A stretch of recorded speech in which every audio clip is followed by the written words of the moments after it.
नमस्कार मित्रांनो, मी मराठी माणूस प्रदीप आणि मराठी लावायला कधी कधी असं वाटतं रे यार आपण मराठी आहोत, पण मराठी असून म्हणजे अभिमानाचं सांगतोय मी की आपण मराठी आहोत, पण मराठी असून आपली अवस्था अशी का हा प्रश्न साला मला सातत्यानं पडत राहतो. अनेक जण माझ्यावर टीका करतात, BJP वाला, गुजरातीवाला, असं तसं यान ते.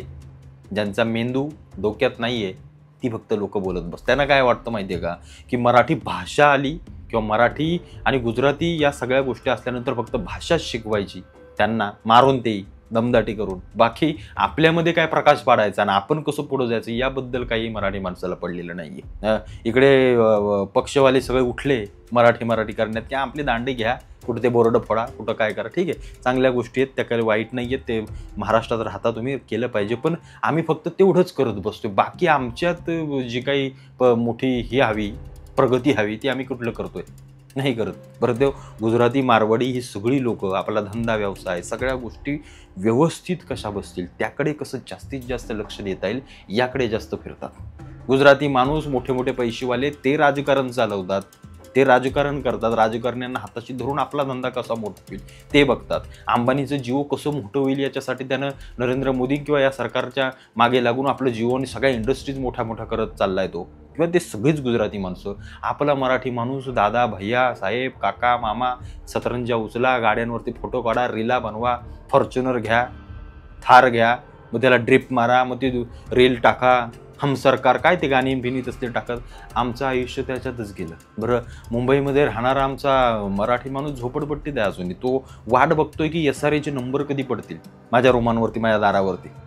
तो वाट बघतोय की कुठला नगरसेवक निवडून दिल्यानंतर आपला संडास आहे ना सार्वजनिक, तो डबल माळ्याचा होईल, म्हणजे वरचा ह्याच्या डोक्यावर हा गेला ना हा त्याच्या खाली टाकीत हागेल. आमची स्वप्न बघा ना, आमची राहण्याची लाईफस्टाईल बघा काय. आम्ही मुंबईमधल्या मोठ्या चांगल्या भागांमध्ये गेलो, जिथं म्हणजे मलबार हिल किंवा अशी जे आपण मोठे रिच श्रीमंत भाग बघतो, तिथं गेल्यानंतर मी अनेकदा फिरतो अशा भागांमध्ये, आणि मी जेव्हा त्या रूमांवरच्या किंवा बिल्डिंगांवरच्या पाट्या जेव्हा वाचतो, खाली नेम प्लेट असतात त्या रूमांच्या, तेव्हा आपला मराठी माणूस दिसतच नाही, किंवा क्वचित दिसला तर अभिमारे वापरे हा मराठी माणूस आहे एक, असं वाटतं.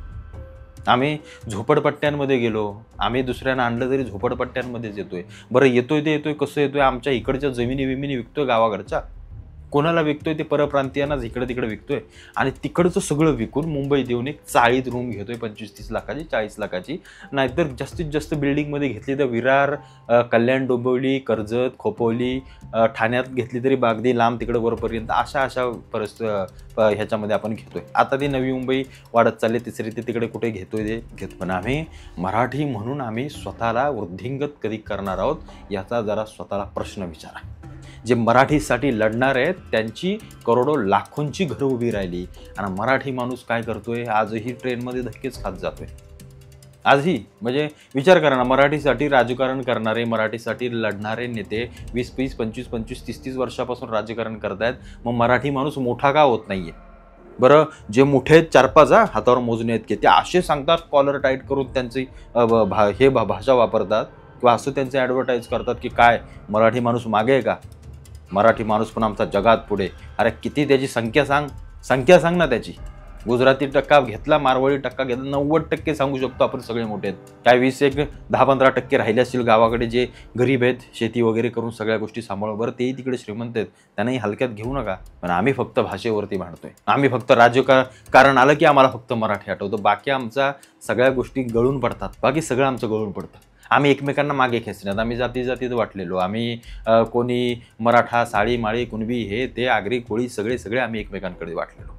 बरं, या नवी मुंबईच्या आसपास आगरी लोक ही बाकीच्या लोकांना आपलंच म्हणत नाही, ती म्हणतात हे पश्चिम महाराष्ट्रवाले आले, हे विदर्भावाले आले, हे बाहेरचे आले, आपण गाववाले इथले, असं त्यांचं म्हणणं असतं. त्यामुळे आम्ही मराठी एक आहोत का? नाही आहोत, अजिबात आम्ही नाही आहोत. बरं, या लोकांचे, ही गाववाले जे इथले आजूबाजूच्या मुंबईचे, यांच्या रूमांमध्ये राहणारे सगळे परप्रांतीय भैये, थोडेफार कोणी मराठी असलं तर हे सगळे भाड्यांवरती दिलेले असतात. त्यामुळे ते आता सगळा इतिहास तुम्हाला सांगण्याची गरज नाही आहे. आम्ही आमच्या लोकांना मोठं करतोय कसं? हे भैये बिहार, UP, बिहार इकडून आले, तिकडून इथं येऊन रूमा घेऊन धंदे करून पाणीपुरीचा ठेला टाकून 1-1 करोडचा त्यांनी फ्लॅट घेतला. त्यांची मुलं इंग्लिश कॉन्व्हेंटच्या शाळेत जात आहेत, त्यांच्या बाया निवांत खात पीत गाड्यांमध्ये हिंडतायत, त्यांना इल्लीगल लाईट बिल, इल्लीगल आधार कार्ड, तुमच्या सगळ्या गोष्टी मिळवून देणारी आपलीच मांडगुळं मराठी जी प्रशासकीय सेवेमध्ये तिथं बसले. आम्हाला जाग येते नाही. या महाराष्ट्राचा मुख्यमंत्री कुठला गुजरातचा आतापर्यंत झाला का? जे आता बोंबलत आहेत ना की या भारतीय जनता पार्टीने गुजरातला हे दिलं, गुजरातला, हा प्रोपोगंडा फक्त पसरवत आहेत. इकडच्या कंपन्या तिकडे गेल्या, तिकडच्या कंपन्या इकडे आल्या, असं झालं तसं झालं. आता ह्या कंपन्या गेल्या आल्या 16-17 वर्षापासून आपण ऐकतोय, तरी महाराष्ट्र काय, गुजरात काय महाराष्ट्राच्या पुढे जात नाही. याचा अर्थ कंपन्या कुठं जात नाहीत, फक्त हे पसरवलं जाते लोकांना वेड्यात काढण्यास, फक्त वेड्यात काढण्यास. नोकर भरती आली की ॲडव्हर्टाईज केली जाते की मराठी पोरांनो नोकरीला लागा, मराठी पोरांनो नोकरीला लागा. अरे पण त्याला तिथपर्यंत पोहोचवण्यासाठी किती हातपाय धडपडत आहेत, याकडे आपण लक्ष देतोय का? नाही देत आपण लक्ष. बरं, तिसरी मुंबई, मी तुम्हाला आजही माझा व्हिडिओ काढून बघा. ही मुंबई, नवी मुंबई, तिसरी मुंबई, यातल्या जेवढ्याही जागा विकल्या, जेवढ्याही इथल्या सामान्य इथल्या गाववाल्यांनी जागा विकल्या, त्या विकल्या कोणाला? त्या विकल्या या परप्रांतीयांना आणि बाहेरच्या लोकांना, ज्यांनी इथे येऊन जमिनी घेतल्या. का नाही? तेव्हा आम्ही अट टाकली की फक्त मराठी माणसाचीच व्यवहार करू. आमचे मराठी फक्त भैयाला कानफाटीत मारण्यात, बोर्ड फोडण्यात येतपर्यंतच आम्हाला कामाला येते. बाकी आमच्यात दम नाही कुठला स्वतःला मोठं करण्याचा देखील.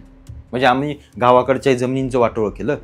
आम्ही शहरातही एक नाही आहोत, आम्ही इथेही एक नाही आहोत. आमचे नेते येणार, मराठी करणार, भाषणं वगैरे देणार, निघून जाणार. आम्ही पण तितक्यापुरतं चेतवणार. नंतर आल्यानंतर अरे ते माझ्या पोराला लावतो का रे कामाला? नाही, ते आमची जागा नाही.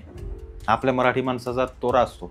पण एखादा भैया तिकडून आला, इथं आला, एखादा लादी बसवणारा भैया असेल, 20 जणांना तिकडं घेऊन येतो आणि इथं 4 टीममध्ये काम करतात. ही त्यांची युनिटी, ही त्यांची एकता. म्हणून आम्ही मराठी माणूस राहिलो चाळीत. हे गेले गगनचुंबी इमारतीत, हे बघतात वरनं खाली, आम्ही बघतो खालून वर. आमच्या गाड्यांना पार्किंगला जागा नाही, आम्हाला संडासात सार्वजनिक लाईन लावावं लागतात. आम्हाला मार्केट नाही, आम्हाला काही नाही, आम्ही आपलं जगणं जगतोय. पाऊस आला की घरांमध्ये पाणी शिरतंय. घुशीनी उकरून खालनं पोकळ करून टाकले आमच्या रूमा सगळ्या, चाळी आमच्या. आम्ही आपलं मस्त, आम्हाला छान वाटतं. चाळीतलं जीवन ना आम्हाला मस्त वाटतं.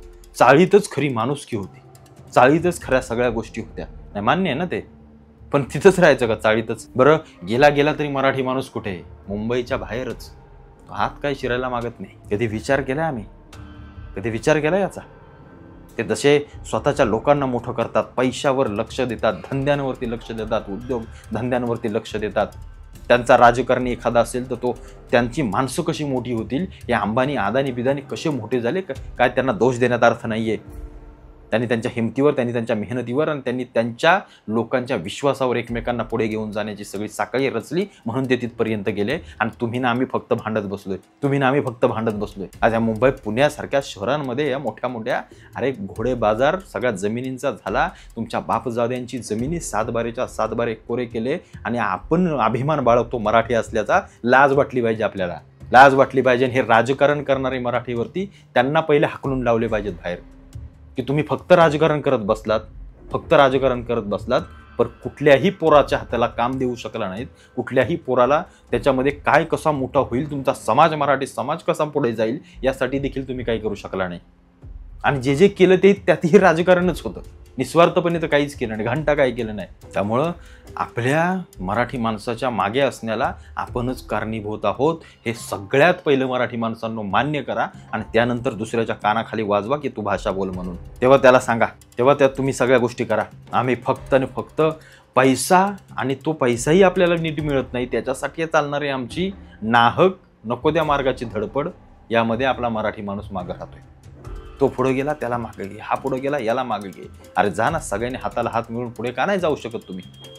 ही वृत्ती इतकी घाणेरडी आहे ना मराठी माणसाची, की तुम्हाला कोणी सांगणारच नाही आणि ते आपल्याला कळतच नाही. आपल्याला असं वाटतं अरे मराठी आहेस ना, तुला लाज नाही का वाटत?